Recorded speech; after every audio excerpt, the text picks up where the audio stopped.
Italy unified. आज के इस वीडियो में हम डिस्कस करेंगे कि कैसे इटली का यूनिफिकेशन हुआ। ये जो तस्वीर आप देख रहे हैं ये इटालियन स्टेट्स हैं बिफोर यूनिफिकेशन।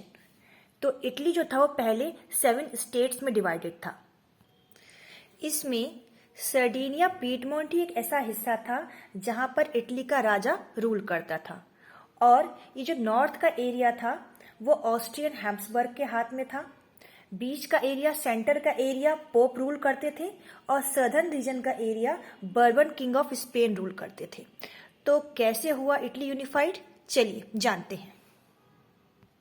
जानने के लिए एक स्लो चार्ट को समझ सकते हैं। जैसे मैंने बताया कि इटली जो था वो 7 पार्ट्स में डिवाइडेड था यूनिफिकेशन से पहले, तो मैंने इसको रफली ये इटली मान लिया है और इसको 7 पार्ट्स में डिवाइड कर लिया है। तो पहला पॉइंट आपको याद हो गया कि Italy was divided into 7 states। अब उसमें जो एक एरिया था सर्डिनिया पीडमोंट, वहां का रूलर ही इटालियन प्रिंस था।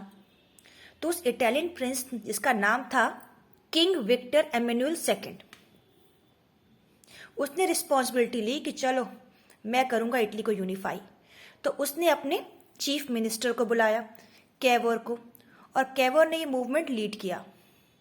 कैवोर ने फ्रांस के संग मिलकर 1859 में नॉर्थ में जो ऑस्ट्रियन हैब्सबर्ग थे, उनको डिफीट कर दिया और ये नॉर्दर्न एरिया जीत लिया।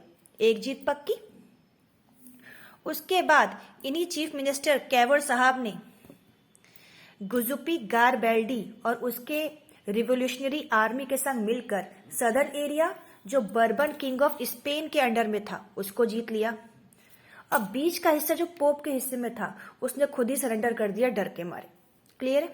तो इस तरीके से 1861 में इटली यूनिफाइड हो गया और Victor Emmanuel second was declared the king of united Italy.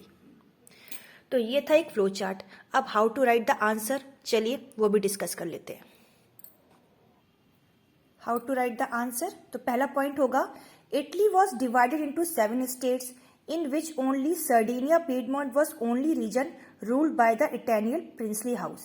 यानी कि इटली जो था 7 स्टेट्स में डिवाइडेड था, जिसमें सर्डिनिया पीडमोंट ही एक ऐसा रीजन था जहां पे इटली का राजा या इटालियन राजा जो मूल रूप से इटालियन था वो राज करता था। उस 7 स्टेट्स में नॉर्थ में था ऑस्ट्रियन हैब्सबर्ग, क्लियर है, और सेंटर में पोप रूल करता था, और सदर्न रीजन में bourbon king of Spain rule करते थे। अब यूनिफिकेशन ऑफ इटली अभी नहीं शुरू हुआ था, बहुत पहले शुरू हो चुका था, गुजुपी मजीनी के जमाने में। The unification of Italy started with the secret societies formed by the Giuseppe Mazzini. अब गुजुपी मजीनी तो थे नहीं अब, तो किंग विक्टर एमेनुअल सेकंड जो राजा थे सर्डिनिया पीडमोंट के, उन्होंने रिस्पॉन्सिबिलिटी दी कि वो इटली को यूनिफाई करेंगे। तो उन्होंने अपने चीफ मिनिस्टर को बुलाया। चीफ मिनिस्टर काउंट कैवर, उन्होंने अपनी टैक्टिक्स, अपने टेक्निक्स और फ्रांस की हेल्प से ऑस्ट्रियन फोर्सेस को हरा दिया और नॉर्थ इटली को फ्री कर लिया। उसके बाद क्या हुआ, गैरीबाल्डी के संग मिलकर और उसकी फौज यानी उसकी आर्म्ड वॉलंटियर्स के संग मिलकर इन्होंने सदर्न रीजन में बर्बन किंग्स को हरा दिया और 2 सिसिलीज वाले रीजन को फ्री कर लिया। बीच का आपको मैंने बताया था कि पोप ने खुद ही सरेंडर कर दिया था। तो in 1861 Victor Emmanuel second was proclaimed king of united Italy. उनको घोषणा करके राजा नियुक्त कर दिया गया यूनाइटेड इटली का। अब एक क्वेश्चन आपसे, name the secret societies formed bye मजीनी। If you know the answers please do comment in the comment section। I hope it is clear for you how Italy unified।